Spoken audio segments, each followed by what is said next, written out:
When you're dragging during the day and your energy is low, do you reach for one of the popular energy drinks to give you a boost? Well, with today's stressful lifestyles combined with the lack of quality sleep at night, millions do just that to keep them going.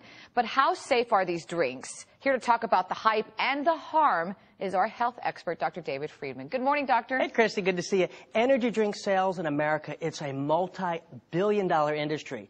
Now, let me start off by saying some of these drinks do have some good energy-producing herbs and B vitamins, but most of them, they're just loaded with caffeine and sugar. And Lord knows you and I have talked about caffeine several times on several shows, because you know how much I love my cup of coffee. Java Queen. There you go, the Java Queen. Cuban coffee, I may add. But tell me the difference between like the energy drinks compared to sodas and coffee. The average soda has around 30 milligrams of caffeine per can. The average amount of caffeine in a cup of coffee is 60 milligrams. You ready for this? Energy drinks can have as much as 500 milligrams of caffeine per can. Let me tell you what that is. That's 10 times more caffeine than the average cup of coffee. My goodness. And here's what happens. Excess caffeine takes a major toll on the brain. It lowers a person's immune system, can cause depression. Even high blood pressure has been associated with high caffeine. All big prices to pay for that temporary energy buzz. And really, it's so short-lived. It lasts maybe 30 minutes to an hour. And these drinks are fattening too, right, doctor? Very fattening. I'll tell you why. They contain a massive amount of sugar. In fact, one can be the equivalent of eating a cup of pure sugar.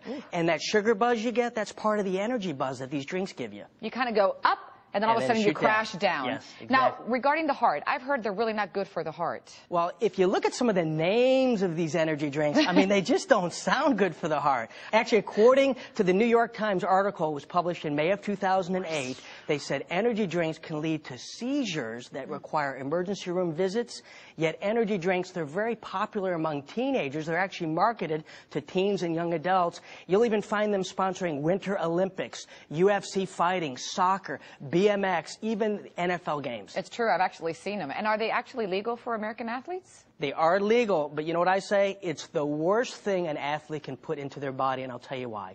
Energy drinks, they cause severe dehydration of the body, where drinks like Gatorade, Powerade, and vitamin water, they actually replenish minerals and water that's lost during activity. So those are the good drinks, not the energy drinks, because here's what also happens. Energy drinks act as a diuretic, so they cause you to lose water. Well, you know, during exercise and sports, that's when the body really needs water.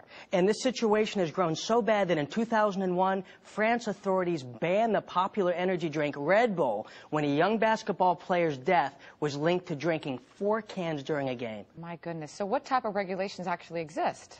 That's the scary part. The FDA does not regulate caffeine content in these energy drinks. Very little research has been done on these drinks. Also, these drinks, they're catered to the young adults. So many bars and clubs, they mix energy drinks with alcohol. Ooh.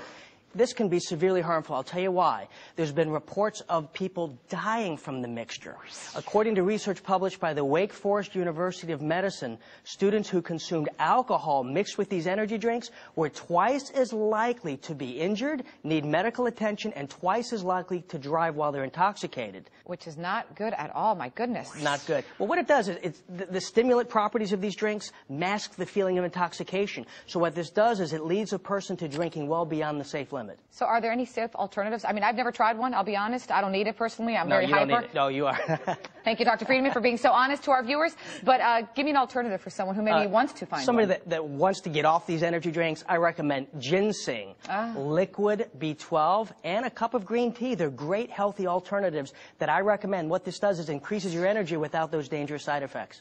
As always, great information. Thank you, doctor. Now, my Cuban coffee, you know I'm going to keep on drinking. I know you're going to keep drinking that. Thanks for being here. And for more information, log on to thebalancingact.com/askthedoctor. You know I can't. Today's My Health segment brought to you by Choose for Health, the world's first superfruit, sea vegetable, antioxidant, chewable dietary supplement.